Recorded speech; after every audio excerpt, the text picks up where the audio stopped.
사랑하는 제들교회 성도님들, 오늘 하루의 삶도 하나님의 말씀으로 함께 시작하기를 원합니다. 오늘 함께 살펴볼 하나님의 말씀은 에스라 6장 1절에서 12절까지 말씀입니다. 우리는 지난 시간 선지자 학개와 스가랴가 하나님의 말씀을 용기 있게 전하게 되어 무려 16년 동안 중단되었던 성전 건축이 다시 시작되게 된 장면을 살펴보았습니다. 대적자의 방해와 해방으로 하나님의 뜻하신 바를 잊고 살았던 이스라엘 백성에게 하나님의 말씀의 능력이 임하고 나니 그들이 다시 하나님의 뜻을 쫓아 성전 건축을 다시 시작하게 됩니다. 하지만 아직까지 성전 건축을 다시 시작할 수 있다는 허가가 나지 않은 상황이었습니다. 이에 총독 다뜨네는 그들이 성전 건축을 하는 것이 합당한지 성전 건축에 관한 수사를 하기 시작합니다. 그는 고레스의 칙령에 대한 진위 여부를 확인하고자 다리오 왕에게 서신을 보냅니다. 그리고 오늘 본문의 말씀은 그 서신에 대한 최종적인 판단이 다리오 왕을 통해 결정되는 장면이 기록되어 있습니다. 오늘 본문의 1절과 2절 말씀은 이렇게 시작합니다. 이에 다리오 왕이 조서를 내려 서적 곡간 곧 바벨론에서 보물을 쌓아둔 곳에서 조사하게 하였더니 메데도 앙메다 궁에서 한 두루마리를 찾았으니 거기에 기록하였을 때라고 기록되어 있습니다. 다리오 왕은 앙메다 궁이라는 이 페르시아 왕들의 여름 궁전에서 한 두루마리를 발견하게 됩니다. 그 두루마리의 내용은 본문 말씀 3절에서 5절까지에 기록되었듯이 고레스의 칙령이 고스란히 기록되어 있습니다. 그 칙령은 우리가 이렇게 앞에서 살펴보았듯이 하나님의 성전 건축에 대한 내용으로 성전 건축을 허가하는 것뿐만 아니라 모든 경비도 왕실에서 지원해 줄 것에 대한 내용이었습니다. 다리오 왕은 고레스의 칙령을 정확히 확인합니다. 그리고 이어지는 6절부터 기록된 말씀을 보면 다리오 왕은 고레스의 칙령을 그대로 시행하도록 다뜨네와 동료들에게 전달하기 시작합니다. 6절 말씀에 다리오 왕은 가장 먼저 이제 유브라데강 건너편 총독 다뜨네와 스달보스네와 너희 동간 유브라데강 건너편 아바삭 사람들은 그곳을 멀리하여 라고 말합니다. 이 말이 무슨 뜻입니까? 이 당시 성전 건축을 방해했던 이 대적자들의 이름을 직접 거론합니다. 이 이름을 직접 거론하면서 그들이 그곳을 멀리하라고 지시를 내리고 있는 것입니다. 더 이상 성전 건축이 방해받지 못하도록 접근 금지 명령을 내린 것입니다. 더 이상 대적자의 방해가 틈타지 않도록 명확하게 지시하고 있는 것입니다. 또한 이어지는 7절 말씀을 보면 7절 말씀에 하나님의 성전 공사를 막지 말고 유다 총독과 장로들이 하나님의 이 성전을 제자리에 건축하게 하라. 이어서 8절 말씀에 세금 중에서 그 경비를 이 사람들에게 끊임없이 주어 그들로 멈추지 않게 하라고 명령합니다. 다리오 왕은 이 성전 건축이 잘 이행되도록 정확하고 또 신속하게 조치를 취하고 있습니다.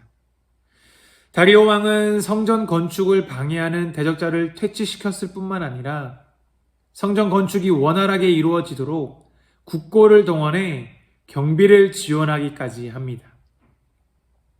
다리오 왕의 이러한 간섭 덕분에 성전 건축은 원활하게 이루어집니다.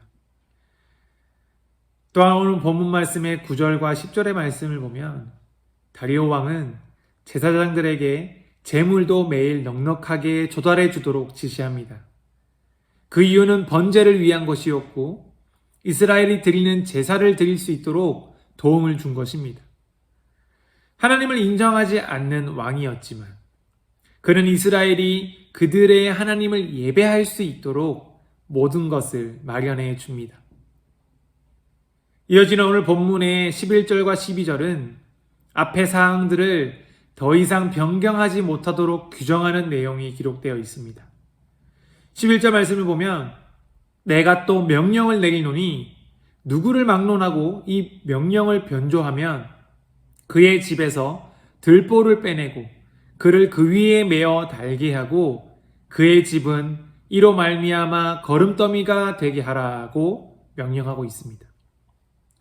다리오 왕은 이 칙령이 변경되지 못하도록 그 당시 고대 근동의 관습에 따라서 목매달아 사용을 시킨다는 이 엄격한 사항과 또한 모든 재산을 몰수하겠다는 규정을 만들고 있습니다. 다시는 그 칙령을 변경하지 못하도록 조처한 것입니다. 이어서 12절의 말씀을 보면 만일 왕들이나 백성이 이 명령을 변조하고 손을 들어 예루살렘 하나님의 성전을 헐진데 그곳에 이름을 두신 하나님이 그들을 멸하시기를 원하노라고 명령합니다.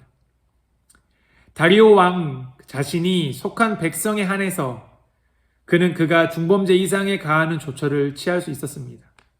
하지만 다른 나라의 왕과 백성에게는 그 규정이 효력이 없으니 그는 따로 사실 언급을 안 해도 되었지만 그는 그 이방 나라들을 향해서 하나님이 그들을 멸하시기를 원한다고 기록하고 있는 것입니다.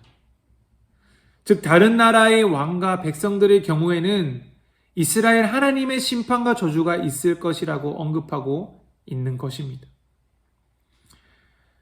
하나님의 이 말씀의 능력을 힘입어 다시 성전 건축을 시작하게 된 이 이스라엘 앞에 다리오 왕은 성전 건축이 더욱 원활하고 신속하게 진행될 수 있도록 지금 윤활제 역할을 해주고 있습니다. 학개와 스가랴가 하나님의 말씀을 선포했을 때 그리고 수룹바벨과 예수아가 그 말씀에 순종하여 이스라엘 백성을 이끌고 다시 성전을 건축했을 때 이러한 결과가 일어날 것을 기대했을까요? 다리오 왕이 이렇게까지 성전 건축을 하는데 도움을 줄 것이라 여겼을까요? 아마 그들은 하나님의 약속의 말씀을 신뢰하고 순종하였기에 아마 하나님이 어떠한 방법으로든 하나님의 방법대로 이루어 주실 것을 믿음으로 믿고 나아갔을 것입니다. 결국 그들은 믿음을 앞세워 하나님의 뜻에 순종한 결과 성전 건축을 다시 시작할 수 있는 도움을 왕으로부터 얻게 되었습니다. 그 도움이 누구로부터 왔습니까? 역사적으로 그 도움이 다리오 왕의 결정에서 왔다고 기록이 되어 있지만 우리는 그 도움이 세상의 왕이 아니라 하나님으로부터 온 것이라는 것을 우리는 알 수 있어야 합니다. 우주 만물을 통치하시고 주관하시는 하나님이 하나님의 약속을 이루어 가시기 위해 이 역사를 주관하시는 이 하나님의 섭리를 지금 보이시고 계심을 우리는 발견할 수 있어야 합니다. 세상 사람들은 이러한 역사적인 사건들을 그 당시 지도자의 결정과 뜻대로 이루어진 결과물로 보지만 하나님의 자녀는, 다시 말해 우리는 그렇지 않습니다. 이것은 약속을 이루어 가시는 하나님의 섭리이자 이스라엘을 향한 하나님의 은혜인 것입니다. 하나님은 그 당시 이방 왕이었던 이 다리오 왕을 도구로 사용하셔서 하나님이 목정하신 바를 이루고 계십니다. 그러므로 우리는 하나님의 능력 있는 그 보존과 통치가 지금도 살아 역사하고 있음을 우리는 믿음으로 신뢰하며 나아갈 수 있어야 합니다. 오늘날 세상에서 일어나는 모든 사건들은 하나님은 하나님의 뜻하신 바를 이루시기 위해 하나님의 섭리대로 이루어 가고 계십니다. 그리고 하나님은 하나님의 자녀를 통해 때로는 하나님을 알지 못하는 자를 도구로 사용하셔서 그 약속의 일들을 이루어 가십니다. 로마서 8장 28절의 말씀은 하나님의 섭리를 간단하게 요약하고 있습니다. 말씀을 보면 우리가 알거니와 하나님을 사랑하는 자 곧 그의 뜻대로 부르심을 입은 자들에게는 모든 것이 합력하여 선을 이루느니라. 아멘. 이 구절이 어떤 의미를 가지고 있습니까? 하나님을 사랑하고 그분의 계획대로 부르심을 입은 자들에게는 결국 모든 일이 유익하게 된다는 것입니다. 때로는 우리가 기대하지 않았던 힘든 일, 또 어려운 일, 고난의 일들이 우리 삶에 찾아올 수도 있겠지만 그의 뜻대로 살아간다면 결국에 그 모든 것이 유익이 될 것이라는 것입니다. 그것이 우리의 유익입니까? 아닙니다. 바로 하나님께 유익이 된다는 것입니다. 성경은 하나님의 자녀에게 고난이 없을 것이다, 핍박이 없을 것이다 말하지 않습니다.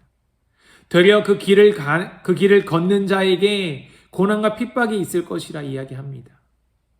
이것을 알고 있음에도 우리가 하나님의 자녀로 나아갈 수 있는 소망은 결국에 모든 것을 합력하여 선을 이루시는 분이 하나님이시기 때문이라는 것을 우리가 믿기 때문입니다.